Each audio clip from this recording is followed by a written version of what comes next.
tell from the background noise, this is slaughtered at the Abattoir. We're very excited to be back here in what is virtually our ancestral home. It's always a wonderful night, and now what I've got to remember to say before we start is thank you very much to Dabster Productions for our microphones. Oh, yes. Because otherwise we'd all have very sore throats and not that many people. These are beautiful microphones. Aren't they fabulous? Yeah. Thank you, Dabster Productions and Richard Melvin. He also makes fabulous radio programs and television programs. We should all try and watch those. Can't remember what they are, sadly. And twiddling my knobs this evening, we have fabulous Stephen O'Donnell. Now you've got a day job, Stephen. I promised I'd let you give him a punt. My day job, I have several day jobs, but the main day job is with a company called Video My Job. And we mostly Video your job. Absolutely. We'll leave it at that. But So are you videoing your job now? Oh. Oh. Great, so much for consent. Never mind. Moving on. Now, I'm actually quite worried about that video there because if you look closely, you will be able to see the snail trail that I have left all the way across the bar because I only wish she was sitting on my right hand, but metaphorically sitting on my right hand. I have a woman about whom I have been fantasizing for many, you look lovely, many years. I love a brain box, and more than a brain box, I love an absolutely drop-dead gorgeous, sexy, fabulous brain box.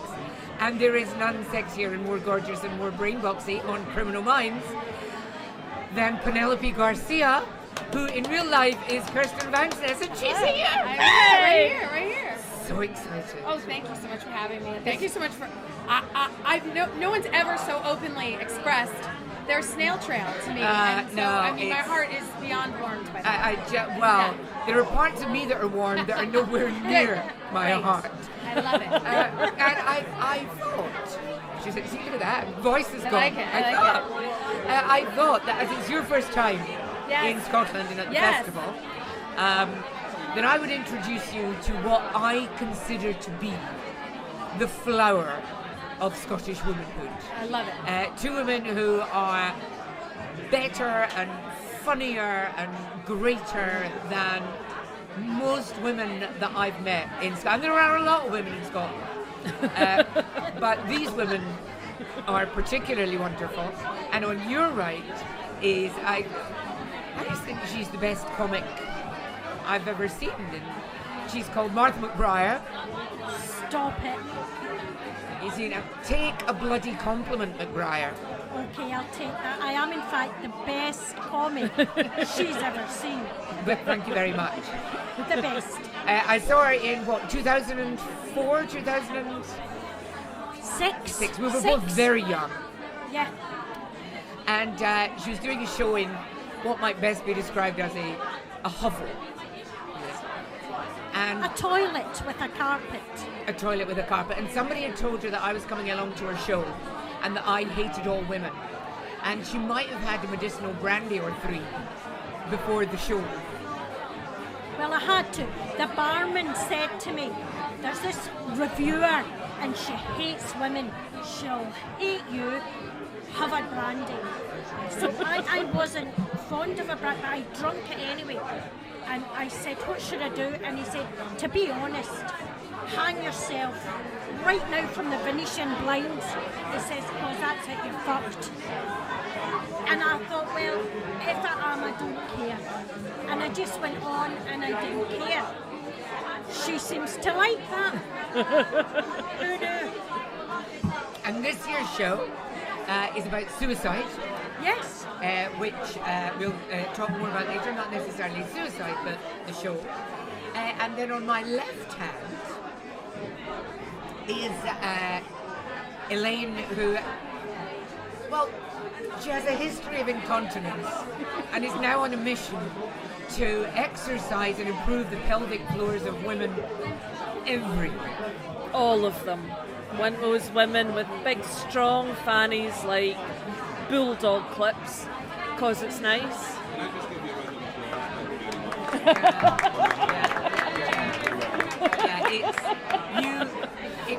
I thought when I saw, because Elaine is, well, just you're doing this.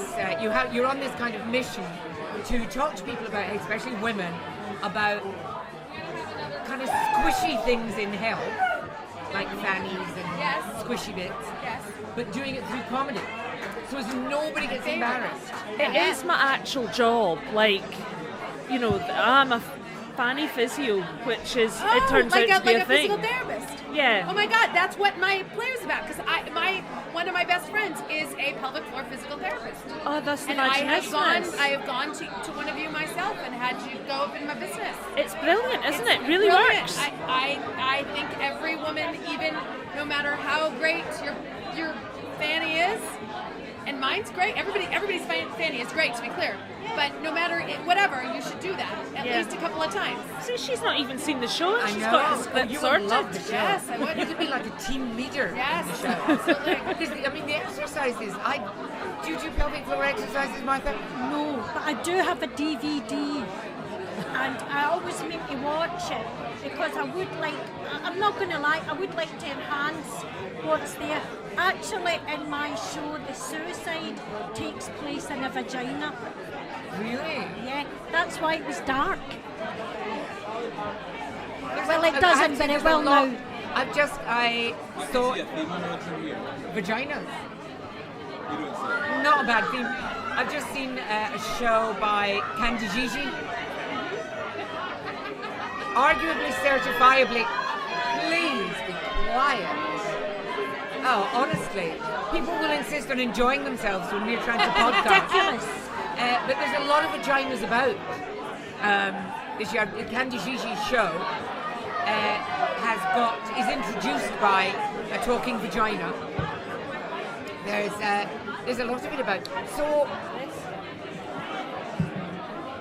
okay, I'm sorry, I can't not do this. Okay. We are about to talk about both of your amazing shows, but first, is Matthew Gray-Gubler as lovely as he seems? Yes. I don't know how to better answer that question. No, that was a good answer. That was a good answer. He's a different kind of smart than he plays on the show, and he is absolutely as lovely as he seems. I was particularly impressed when he was not Alvin. He was the clever chipmunk. Yes, he's Simon. Simon the chipmunk is gorgeous. Yes. Wonderful. I'm obsessed with this show. Always. And I watch a lot of American Cop because you just make it so well. And especially now, even all the British cop shows and CSI type shows, they've all bunged in some kind of boffiny person. In fact, one of my friends, Liz Carr, who's a fantastic comic, she's in a show called Silent Witness playing the boffin. Yeah. But they're never quite as good as you guys. I mean, is it true? I mean, can you do what? I don't mean can you do, but basically there are people that exist that do that absolutely, and like they're in the basement of Quantico and they do it.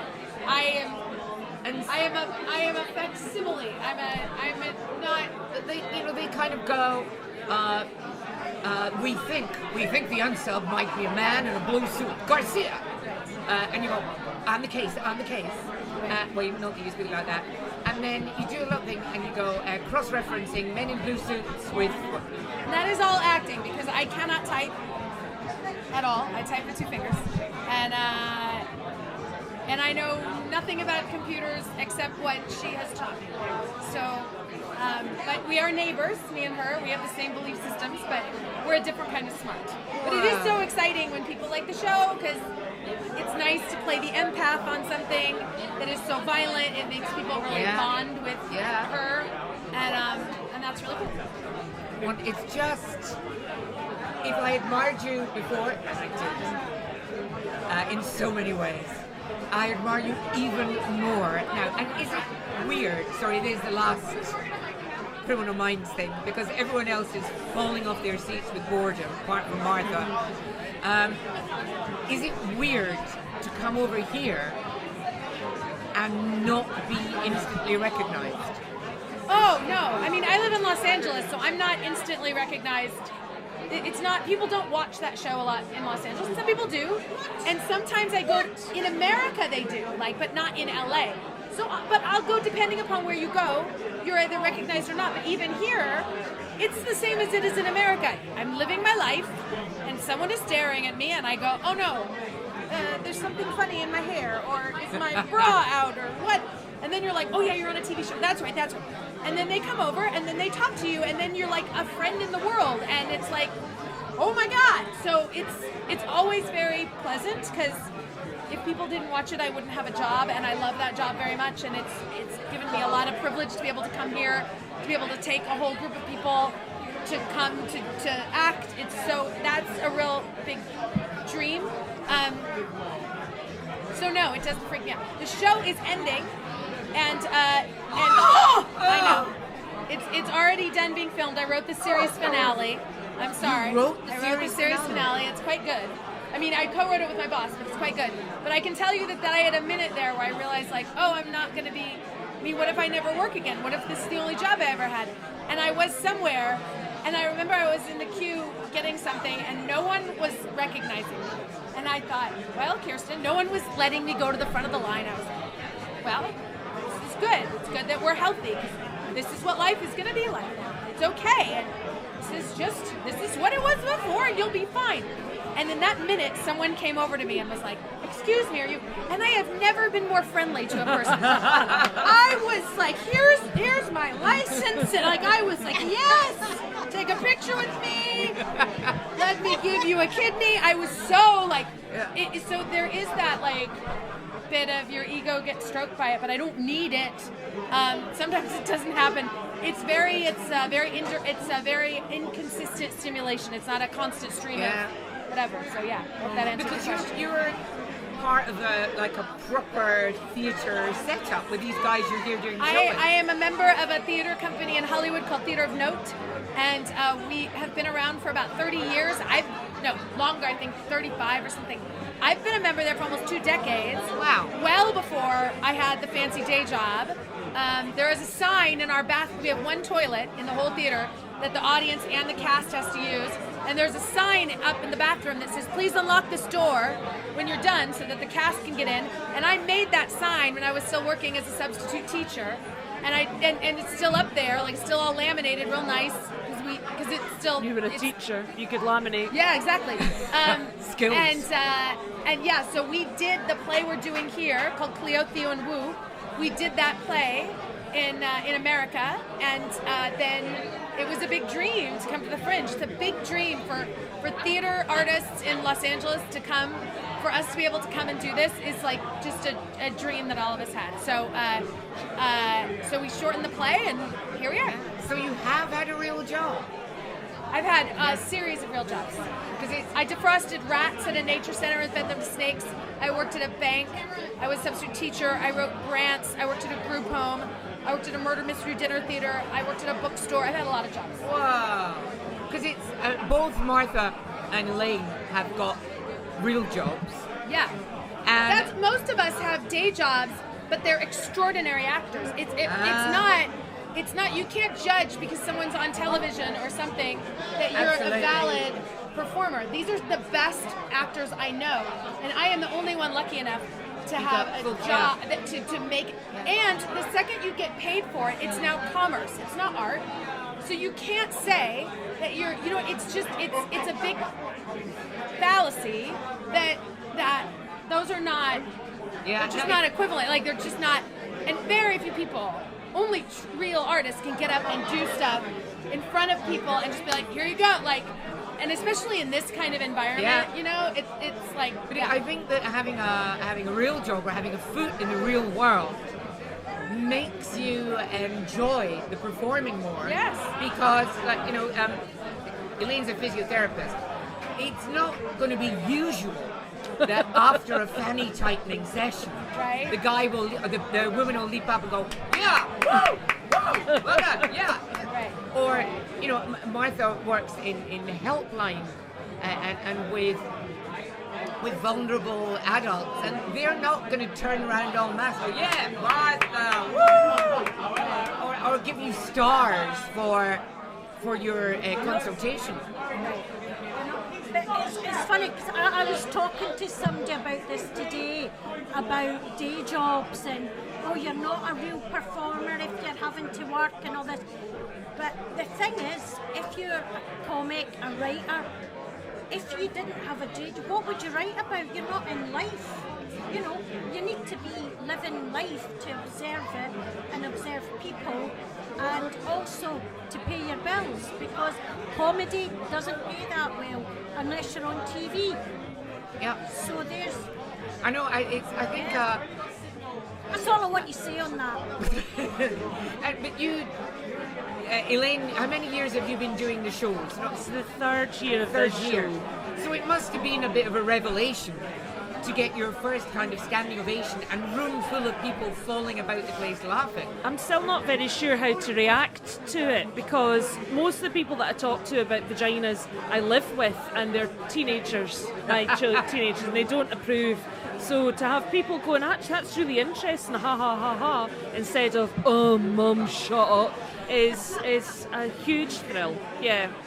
And it does, like, when you're saying about I look at it the other way around. I'm a better clinician because I can use humour. Yeah. Because these topics, like, mood disorders and people with suicidal ideation and fanny problems, they're really vulnerable as a population. But in Scottish culture, you can use humour in a way, even if somebody is very vulnerable, if you're good at it. Because you're not targeting them or bullying them or belittling them. It's just like a form of pulling people up and saying, this is really bad situation that you're in, I get it.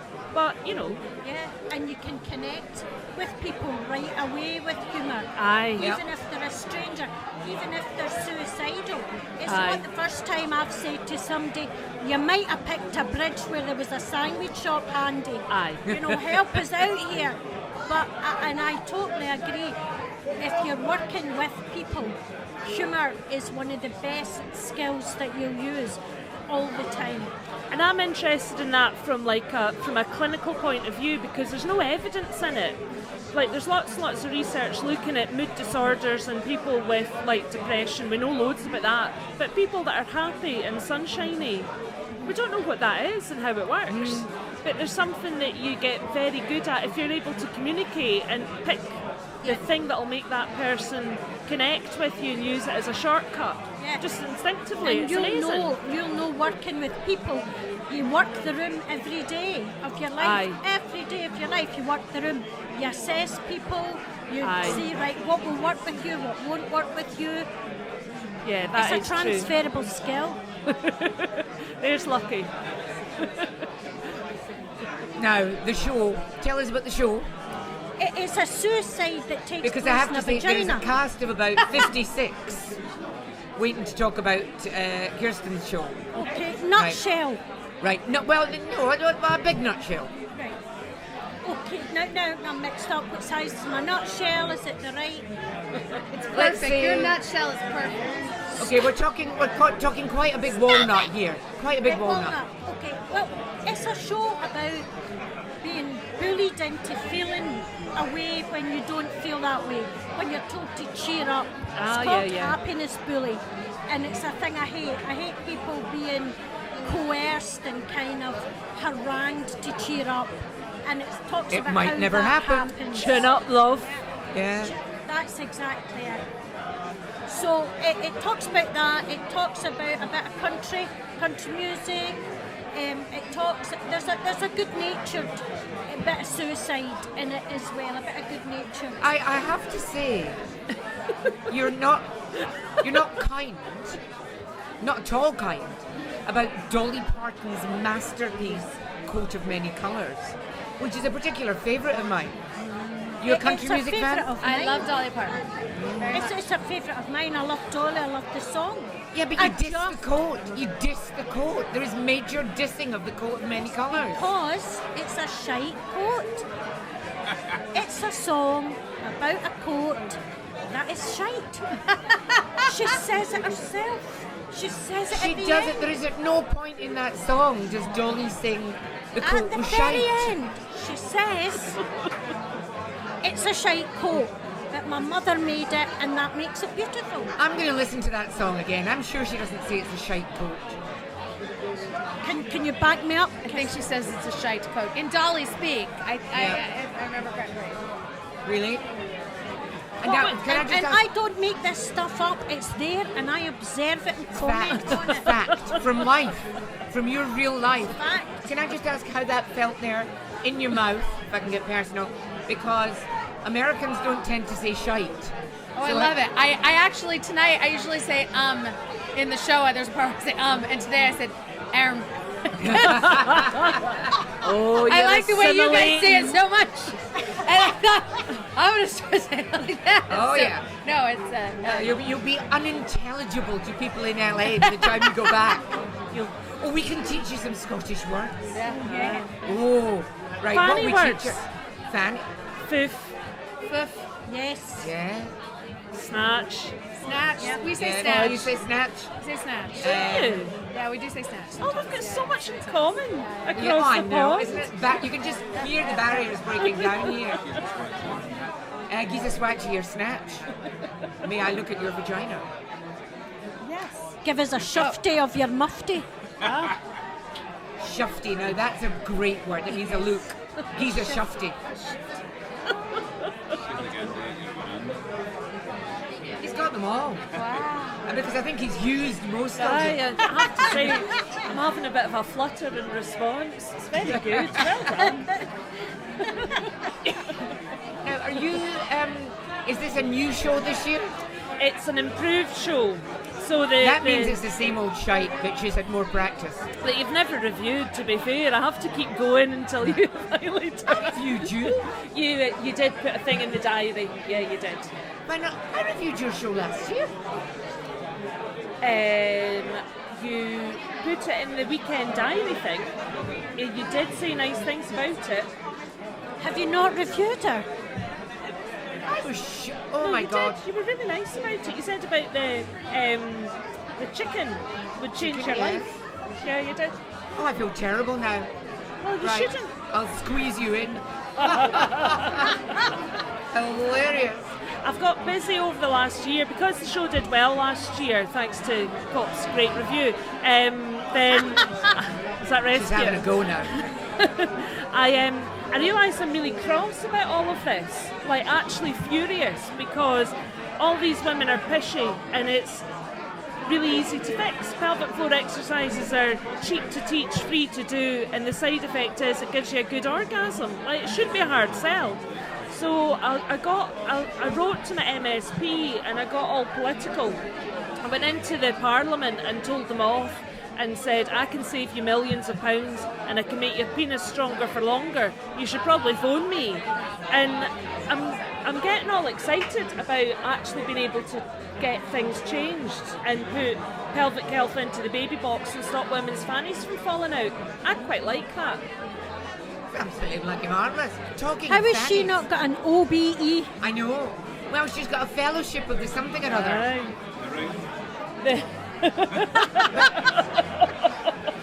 Talking of fannies,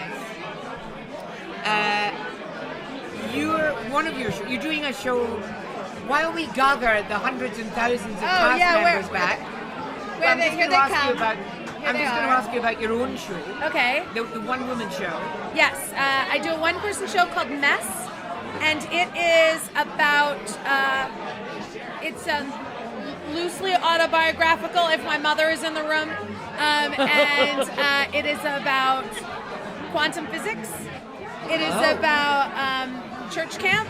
It is about sexuality and the negative voices that, I mean, this must be just me, but pretty much on a loop. I have a weird sound going off in my head all the time going, why are you standing like that? What are you doing? Why did you do that? What's going on? That's just me, right? I don't know. No, it's not just I you. think Exactly. that's normal. So that's what it. So it's about that, and it's about time happening at the same time because of this thing I learned about quantum physics. That what if your 96-year-old self is informing your 12-year-old stuff that your 36-year-old self. So, and when you really look at time, it is sort of structured like that. That Madeline Lingold quote about we are every age we've ever been. So it's sort of about that. And we call it the Fempire, like Empire, but Fempire. And there's a lot of parallels in the two shows, a lot of common languaging, sort of. They're not the same show, they sort of complement each other. And so that is a mess, and we just got a 5-star review from the list. Well done. And I really want people to come see it. It's such a big deal because I remember about 10 years ago when I started writing the show, I did it in Los Angeles because we had a Hollywood Fringe, and I dreamed of going to the Edinburgh Fringe. So the fact that I got a good review, and I am weirdly, by a weird turn of events, good friends with Neil Gaiman. And he had come about 5 years ago. He had called me and he said, I'm coming to your show, I'm bringing Michael Sheen. And I'm doing it at the tiny little theater. And they came and he was like, I love it. And he tweeted this little quote and said, it's my favorite one-person show. And I have taken that tweet and I stick it on every, I have poured out that. He doesn't know, like, that is getting on every, and I'm going to spell favorite the English way with the U, so everybody knows that it was really you and I'm not lying. So that's the one-person one, and that is sort of a gateway drug for Cleo, Thea, and Wu, which is the second show, which I really want people to go see, because it is, and I know I understand that, like, I'm so lucky because I get to do this because you recognized me. And I get to meet, like, lovely new people because, like, it's so great. But I get to show people, like, these extraordinary other actors that you haven't seen on a show or you don't have any kind of shorthand from. And so the play we're doing called Cleo, Theo, and Wu is about women in history. It was a sort of a conglomeration of a bunch of things. I think that women in America, when we had this Supreme Court thing happen a bit ago, and there was this woman who got up who said this man had, done inappropriate things to her sexually, and everybody sort of believed her, but nobody protected her. And everybody believes the guy, even women, because we protect patriarchy because we don't know what the world would be like without men protecting our world. No offense to the male of the species. And I am not about smashing the patriarchy, but I am a believer in the matriarchy should have an equal seat. And why is it that women in history are always seen as bloodthirsty, power-hungry, and sex-starved?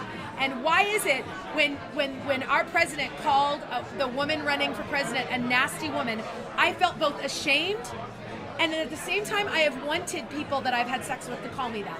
And that weird mix of, like, I want to be, how do you be a woman? Nobody knows the right way. We never feel like we're a woman enough. We never feel pretty enough. We never feel like we're sexual enough.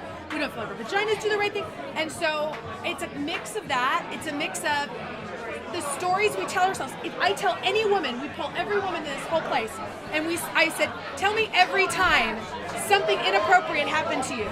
You would have a list. You would have a weird list. Sometimes it would involve an uncle or a dad or a boyfriend or a something. But you don't go and tell the police every time it happens, because why would you do that? It happens so much. We all sort of go, okay, this is our world. And it's this idea of, like, the rightful rage that we have as women. How do you bottle that? How do you contain it? How have women in history done it? So it's a girl in present day America, and it's also about a woman in the future played by Joel Scher, and he plays Glock, a woman in the future, and she has this realization, and she goes back in time with this woman in the future to meet women from history. And that's the story. And it is true, we do have the whole cast there. Justin plays our resident dude. He plays both the nice dude and the mean dude. Yeah. And we have sex with each other on stage every night. Oh my God, I'm so envious. I pull my panties down every night. What do you say? What do you say in Scotland? Knickers. Knickers. I pull my knickers down every night. Drawers. I pull my knickers down every night. Yeah. Wow. Yeah. You came all the way to Scotland To pull my just to knickers do that. down. Yeah. Yeah, you didn't tell me you were going to do that in previews in LA, and it just happened, and it was. Did I pull my knickers down? Yeah, you just did it. Because I trust you. Yes. Yeah.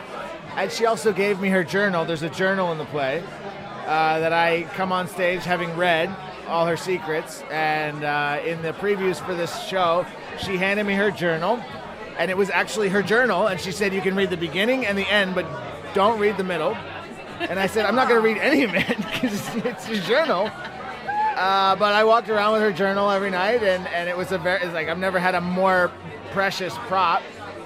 But it was something that was, I thought it was a great kind of an acting move on your part, right? Because you had a lot of stuff in there that you didn't want anyone to read. It's true. But the boyfriend Sort of in this play has read everything, so to be able to walk on stage with the actual journal, I thought was a very brave move for you to hand to me. Yeah. And you said you have 2 Cleopatras? We have 2 Cleopatras. We have 1 Theodora. Oh, Theodora is here. We have 2 Cleopatras. One of them is here. This is Jenny. We also have, Theodora. This is the white Cleopatra. This is I am the white Cleopatra. She's more, and she looks very much like, in our show, she's very much like the Liz Taylor Cleopatra. Yeah, Liz Taylor Cleopatra. That's not a bad choice of Cleopatra. It's wrong. No, but it's the idea. Yeah, we play with the idea of how come the white women in history are represented more, because part of the story is we are only as strong females as the weakest member of our tribe. So her and our other Tamara Perry, right? They both play Cleopatra. Yeah, I essentially embody white privilege on stage. Oh, that must be fun. It's great. It's great for me. The white privilege thing is odd. It makes people startled, I think, when you hear it.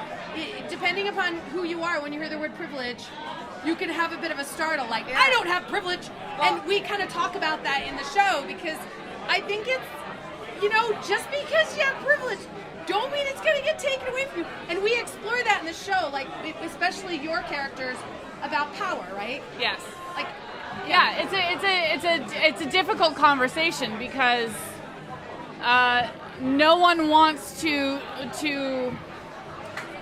between the Cleopatras in particular, there's no desire to really steal power from anyone, but that is the result of white privilege, right? So I am sort of accidentally stealing power from someone who I love and care about, and I have no desire to steal that power, but by the nature of who I am, I get more attention than other people, and then so there's a little bit of a reckoning in the show around that. I find the whole white privilege thing interesting, because I'm sure, in America, like really poor white people. Oh, it still does, There's degrees of privilege. I don't mean. You don't feel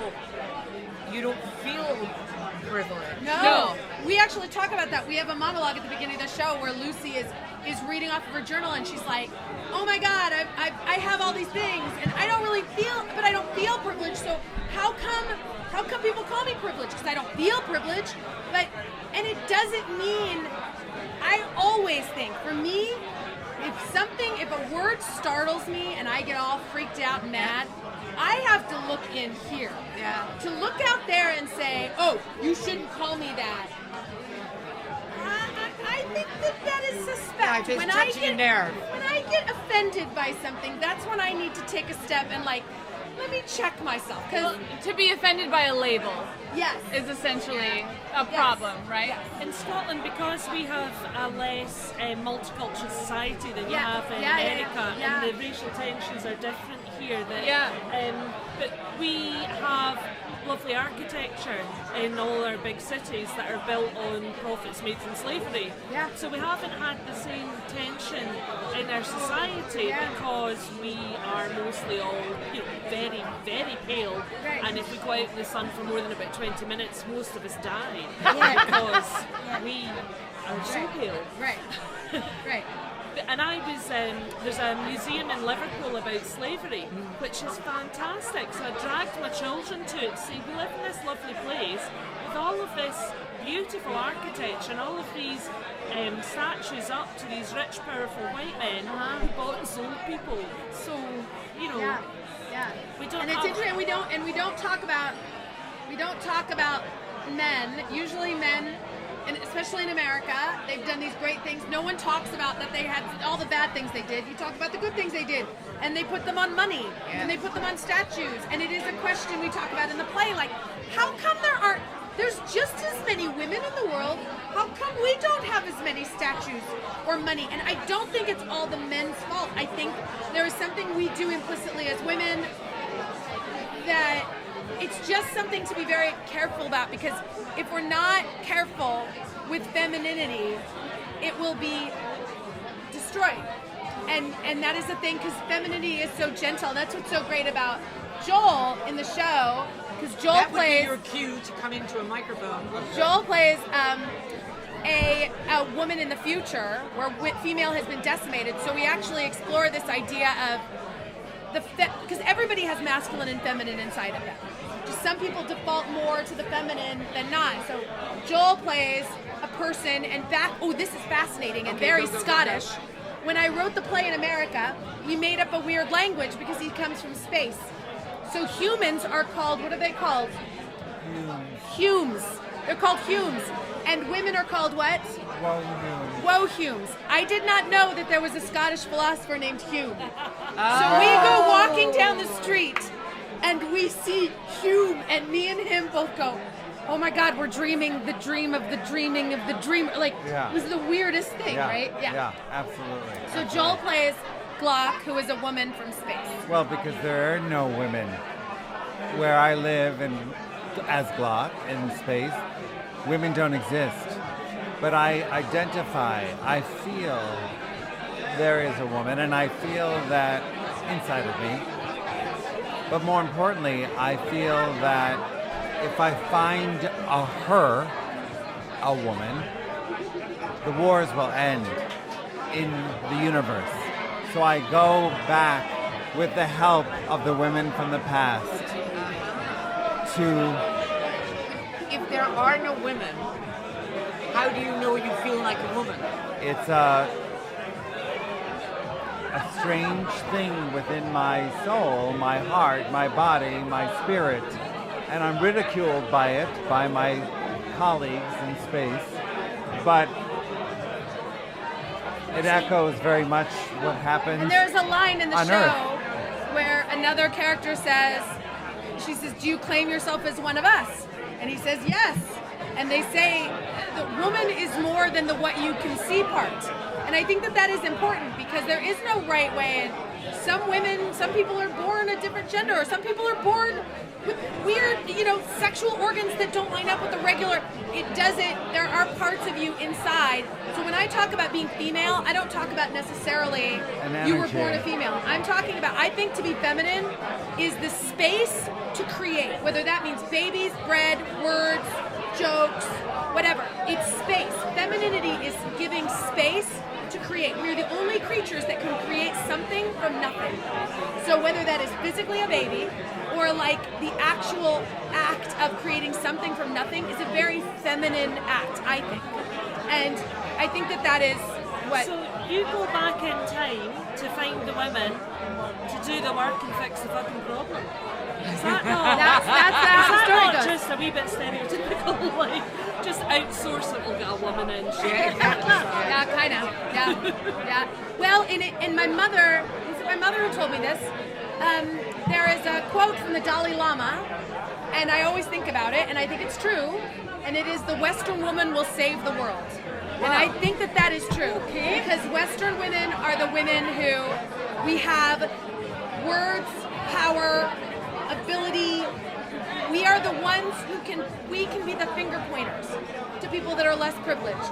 We can pull people up and point out things, and we have the gentleness and the awareness of being able to balance out the world. Oh, and this is Kat, and Kat plays Theodora of the Byzantine Empire. And me and Kat have a good time because I get to play a man in the middle of the show who falls in love with her, so we get to make out on stage. I love making out with Kirsten. It's a benefit of the role I play. Yeah. And so she plays Theodora of the Byzantine Empire, who is a fascinating character. Yes? Yeah, I've been learning all about Theodora and reading up on her, and even listening to a fictional novel that is written about her, and it's it's fascinating hearing about her power in sexuality, but also her power in thought and her intellect and what she brought to the Empire. And it's a fascinating experience getting to act with Kirsten and getting to fall in love with you every night as Justinian. She magically transforms through my memory of Theodora and the night I met Justinian. And every night it's a journey of getting to fall in love with you over and over again. It's not hard to do. And it is really interesting. Theodora was so celebrated for all the sex acts she did and all this. She actually changed the laws, child labor laws and laws for women, and did all this amazing stuff. They tried to make her just this sort of super sexy, sex crazed, and that's just, I think, was so interesting about like how women it's just something to notice. I don't know. That's all. What you were saying about far be it from me to tell the Dalai Lama he's talking bollocks. Yeah. I think he was talking bollocks. Okay. About Western women. Yeah. He's like Western women nowadays. I think have a huge amount of privilege. No, we do. We have to use it, is my point. Massive amount, and we're amassing more and more and more privilege as Western men are getting more and more and more terrified of doing anything. But don't you think that power and privilege, that you don't necessarily have to wield it like, you use it to help other people. Like, it looks like most of them are using it. But like Rose McGowan's using it to give herself back a career. I'm not talking about most women. I think that the universe is inside of you and you and you and you and me and you and you. So when I say the westernmost of the world, I'm talking about me. I don't have control over anybody else in this universe in here. Okay. And it is my responsibility, because the whole point of this show is you have to be fully healed inside for the outside world to heal. Warring will not stop out there unless it stops in here. All of that awful stuff we say about ourselves is reflected out there. I think that man that, I say this in very heavy air quotes, running our country, that is happening, and he says those things because that is a reflection of me on my worst day. And I have to take responsibility, radical responsibility for what I treat myself and others, so that the outside world, so when I say the Western woman, I'm talking about you. I'm not talking about her. I'm talking about we each have to go, I need to make sure that I give this body and this universe I live inside of the most respect, the most pleasure, the most health, the most vitality, so that then I don't feel lacking and I can go and share. And it's an abundance economy. I don't feel like I don't have enough. So I have plenty and then you have plenty. That's the point. Okay, well, there's just two things. One, I'm not convinced that the women that Martha works with or Elaine works with can't do that. They can't do that yet because they don't have, that's why I say, that's when we go back to the Western woman. I got a lot of free time to be able to do that. I have a lot of that. When you don't, because I've lived where I couldn't pay rent and couldn't do that. That's your job. Your job is to up-level your life in those moments. It is not your job. Your job is to save yourself. Self-saving is world-saving. Rule 1. Okay. Rule 1. Then you transcend that, and then you start to share. But I don't have it. I'm not saying that people that are like, no, you have to take care of this first, always. And people that are in positions like that, because I've been not in the worst, but and I intimately understand. Like, I couldn't go to the gynecologist until I was 30-something because of something crappy that happened when I was a kid that happens to almost every woman at least once, and it's so normal that it's so the idea is that it's both universal and incredibly special. Like, whatever happened to people, whatever trauma happened to each of us is incredibly special and should be treated and cared for and taken care of, but it's also so universal that we have to remember that we're all in the same boat. Most of the year I work with women in Africa, in Kenya. Yes. Kind of scooping them out of from terrible, terrible, terrible conditions. The last group that we rescued they were given away as compensation for cattle that their husbands had stolen. So the owners of the cattle came back and said to the husbands, look, you stole our cattle. Husbands went, fair dues. We did. Unfortunately, we've sold them. The original owners said, well, what are you going to do? And the husbands say, well, there's my wife and daughters. So we've rescued, the most recent night, 18 women and 48 children. And but my point is, these women are capable of being in that situation and then rising up from it and changing what we do is we rescue them, we move them, and we give the mothers a small business. So great. And they grab that business, and I go back and see them in like 6 months, and they have transformed their lives, and they're teaching their kids how to be different from the last generation, and they're doing, basically the kind of grants that I can afford to give them are they're like $20 to start a business. Right. But we know that can work. They work so hard. Yeah, and to be clear, I'm not trying to say that Western women work harder or do more. Please no, I'm not saying that. I'm saying our privilege should be used for that. I absolutely agree with you that people in less, what is that, the hierarchy of whatever you call it. Third world or whatever. Yeah. No, the people that have less work way harder. I absolutely mean that. When I say that Western women will save the world, I mean it's our responsibility. Okay. I don't mean. And honestly, I feel, sorry to interrupt, I feel like honestly that's the point of our story, is that the goddesses that live inside of you have not had the white privilege that you have had. Right. And so the stories that we bring to the table are stories of overcoming these things, of overcoming the masculinity and the privilege that white women have had. And it's beautiful as an actor to dive into these histories and really accept it as a white modern woman living in America and put on that hat and see what that means and how that transforms me as an actor and a human being to experience even slightly what that lack of privilege would mean and what that power would need to overcome that. Right, because I think absolutely the bottom line of it is that women of color get a shorter end of the stick in history and in life because they're represented less. If they had more representation, if queer people, if all those people had more representation in history and in life, they would be treated differently. The reason why white men are treated the way they are is they have a lot of representation. Most stories are written with a male gaze. Most things, it's male gaze. So we all have drunk the Kool-Aid. That's an American thing, but... Have you read Caroline Criado Perez's book that just came out in the UK? No, I haven't. Invisible Women.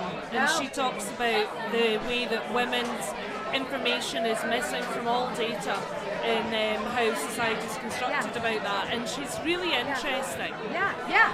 But it's that thing. It's like, and we always have to do this. We've had to do this since the beginning of time because for some reason the goddess gets taken out. For some reason, the part of the Bible that had the ladies in it gets hidden in some fucking cave somewhere. Like, that's just the way it is. But I want to make very clear that when I say the Western woman will save the world, I don't mean we're special at all. I mean that we're all special and that when you're given privilege, you should use that privilege to help other people.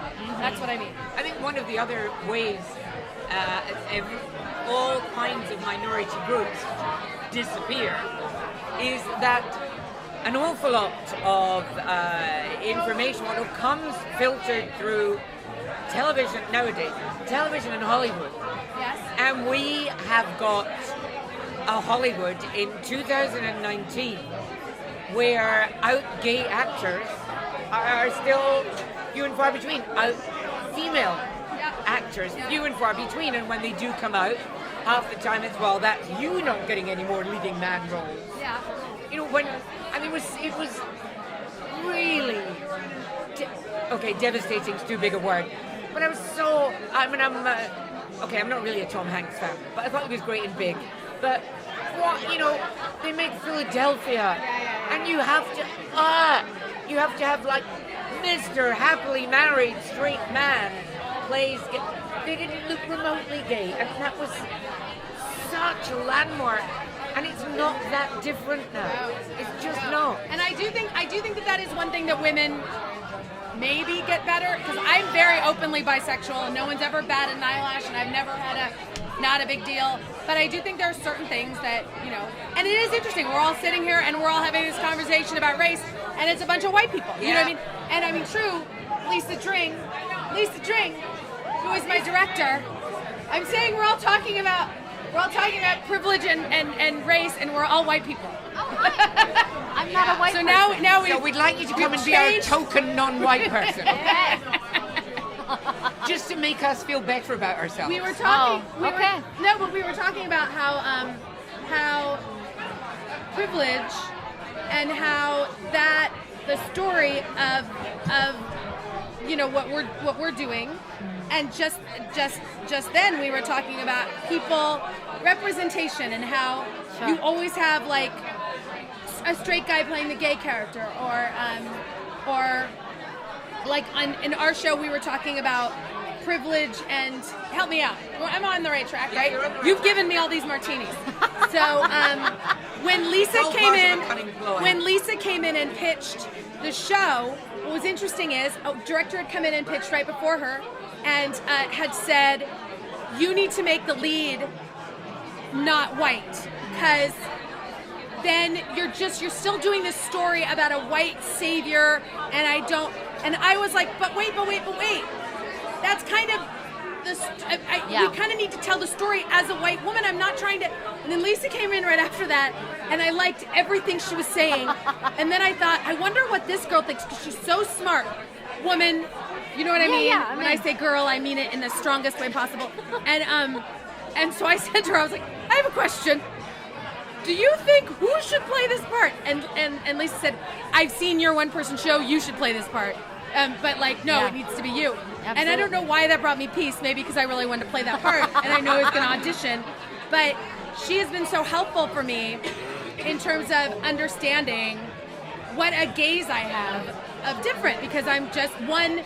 I literally was like, I'm just one, sort of queer white girl, and it sort of evened it out, being like, I have a fellow queer person that we can like back and forth stuff, and really make sure that I was getting it right about like what we're talking about women, and not just my experience about a woman, which was super interesting. I think what's really nice about your writing and just your general resonance is that it challenges the binary always. So thinking about like who has privilege, who doesn't have privilege, who's the star, who doesn't get any spotlight. I mean, as someone has said in the past few days, you, Kirsten, are a lighthouse. You're not a spotlight. And so what you're arguing for in this play is that when one gains power, it doesn't take away others' power. And I think we've been acting in this zero-sum total capitalist game that is imbued with a lot of toxic masculinity and old patriarchy and things that ask to be shifted in this way. And so I think I am trying to help you celebrate that in being like, when you win, we all win.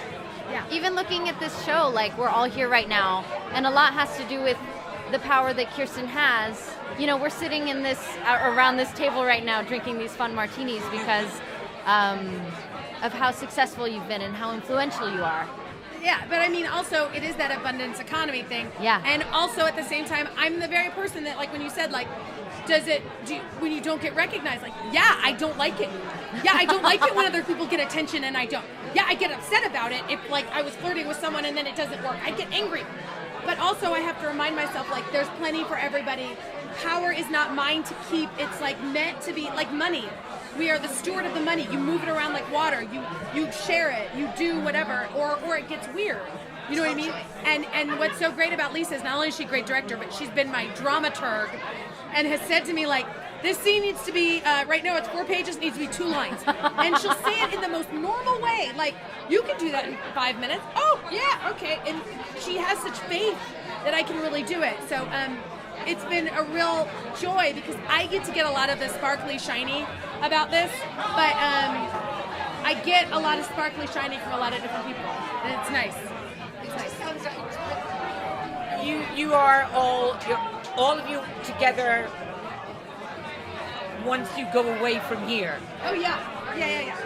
Yeah, I mean we did we're gonna all this. hang out. We did all this. We've been working on this play for over a year now. Whoa. Because I wrote it, and it was way too long, and we all had to cut it down. We were all together doing that, and then when we realized we were going to go to Edinburgh, we had to cut it down.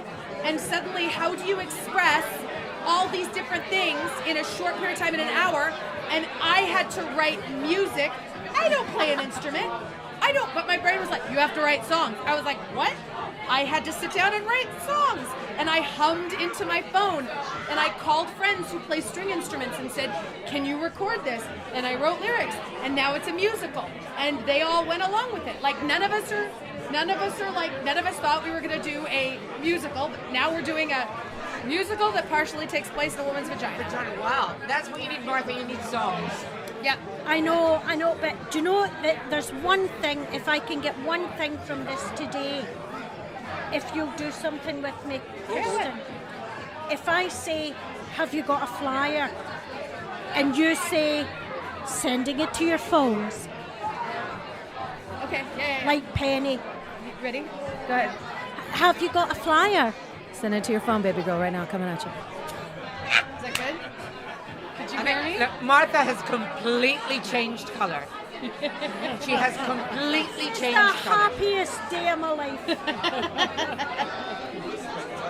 Oh, totally changed colour. See, that must be a blast.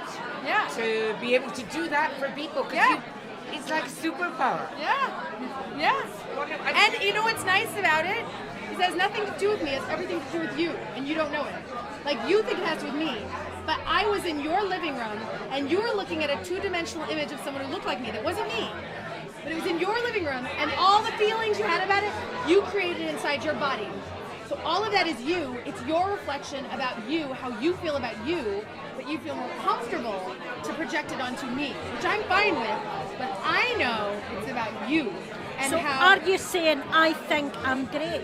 I'm saying that I know how shiny you are, and That's just the Gary Glitter top she's got on. no, I saw the shoes too.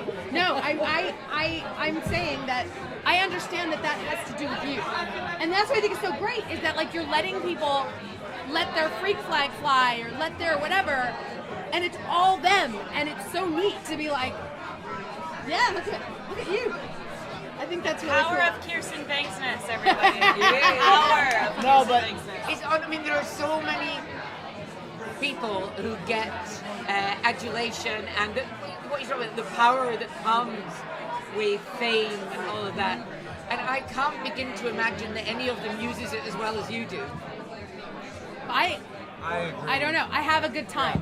I have a very good time, and I feel a lot of pleasure that I get to do that. I mean, I'm drinking martinis with someone who physical therapizes fannies, and you're wearing those shoes, and you're doing a comedy show about suicide, and you were wearing the most beautiful jacket I've ever seen. And I don't know what you said, sexual euphemism-wise, but it sounded amazing. Like, who gets to do this? So yes, that power, then all of that is great. But Fame is great. Yeah, but there's lots of famous people here, and some of them are absolute cunts. Yeah. But they're not having a good time, are they? I feel No, sorry they probably for are not. No, that's, to be fair, that's probably true. That's them. They're not shiny. No, They're not shiny. They're not shiny. And they probably have very loose vaginas. They might. That might be part of it. Might have been their fanny. Over tight Do you know the American pop singer Lizzo? Yeah. That's one of my favorite lines of hers, which is, if I'm shiny, everybody's going to shine. And I think that's true. Sweet. Yeah. It's lovely. Yeah. I'm not sure it's entirely true. I think it is true. If you're shiny and you're like, here I am, it's like, I have to teach myself that. Like, there's no harm in knowing you're fantastic and great. Leading by, what do we call it? Example? Yeah, that's the one. Yeah. This feels like a big cultural difference because I can't imagine any Scottish woman talking about herself in the terms that you are, because here we have a big sort of tall poppy thing, and there's a lovely phrase, if she was chocolate she would pure eat herself, that your granny terrified you with. So you wouldn't do it. And I was raised in this way. You know, my mother would be like, don't get a fat head. Don't. And I don't like stick it in there and go like, yeah, I'm a big deal. It's more like, it's okay. I'm listening and learning. Okay. I think it's okay. We have to learn. I have to learn. It's okay to take up space. It's okay to send energy to another person and not apologize for it. It's okay to have desires and want what you want. It's okay. Like, I have to learn about that. Thank you. Really. Sorry, that was Marcus Brickstraw, who is huge and he's a truly good person. You would love Marcus Brickstraw. He is he's a wonderful person, and he's just said hello and thank you. Anyway, moving on, back to you. No, that's all. But it's what Elaine was saying. It's a very un-Scottish approach of, you know, that kind of leading by example and that energy sharing thing, because there's always that feeling of she's got a good shout for herself, hasn't she? And you feel, I best not impose it. And it's weird because most of the most powerful women I know are Scottish. There's just a very different way of, it's not really a very sharing way. No, it's of helping other confidence. women. You're not allowed to have confidence in Scotland. Anybody, male or female, but especially female, they just think that that's a disgusting thing, that it's not attractive, and why should you?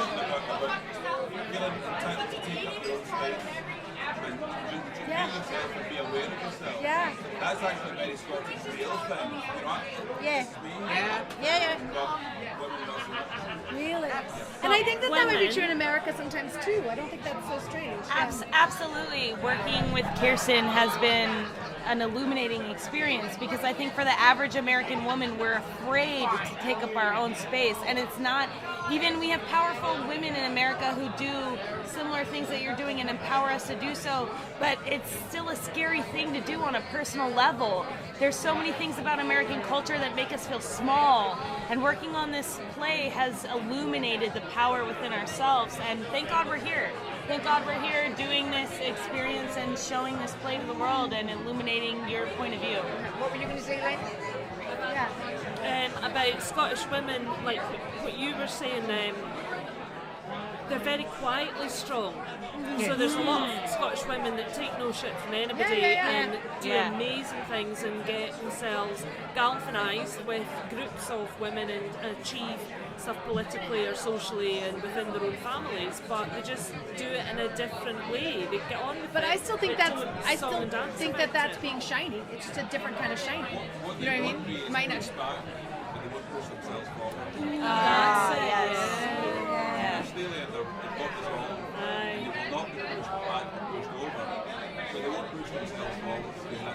Very good point. Why? Oh, that's why you wouldn't push yourself forward. Yeah, ideas above your station. Yeah.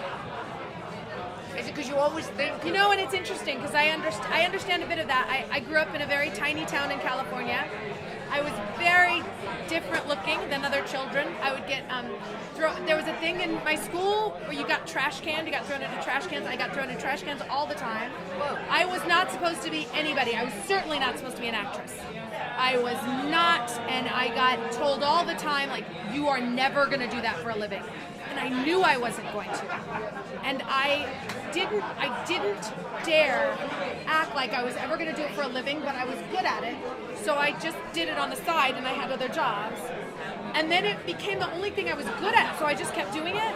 But I understand that because it feels like the audacity of being able to do that almost feels rude or something. I understand what you're saying, and it's hard because you want something ahead of what you are at, and you almost feel apologetic for wanting to push forward. Yeah. That's why you don't get so many women in politics and in chief executive positions.